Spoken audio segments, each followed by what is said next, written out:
সম্মানিত ভিউয়ার্স, আসসালামু আলাইকুম।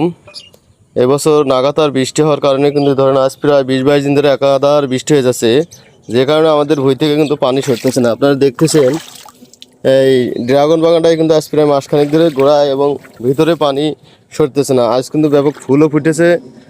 তা এই ভুঁইটা একটু নিচু, অবশ্যই তা নিচু এলাকায় আসলে ড্রাগন যে জমিতে ড্রাগন করা অনেক রিস্ক। যেমন গোড়াগুলো শিকড় কিন্তু কয়েকদিন পর পর পচে যায়, গোড়া পচে, গাছে জোর দেয় না। তো দেখেন ফুল কিন্তু অনেক ফুলই ফুটেছে। তা ইতিমধ্যে কিন্তু আমার যে ড্রাগন ফ্রুটে কিন্তু অনেক পানি জমে আছে গোড়ায়, এই যে দেখতে পাচ্ছেন।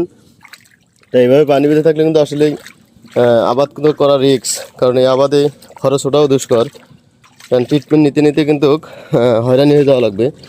আর দেখতে পাচ্ছেন আমার পুরো জমিটাই কিন্তু প্রচুর পানি। এক কথায় যদি সিজনের শুরুতে পানির সিজনের শুরুতে যদি মাছ ছাড়তাম, এতদিন মাছ মনে হয় অনেক বড় হয়ে যেত, কারণ পানি তো সরে নিয়েছে হাঁটু সমান পানির কাছাকাছি। তা মাছ তো প্রায় হয়ে যেত।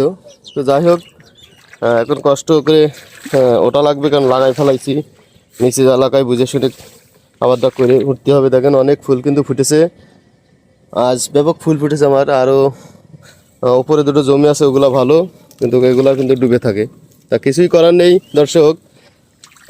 অবশ্যই আপনাদের কোন কোন এলাকায় এমন পানি বেঁধে থাকে ড্রাগনে অবশ্যই কমেন্ট করে জানাবেন। দেখেন আমার এই জমিটা কিন্তু ব্যাপক পানি বেঁধে আছে।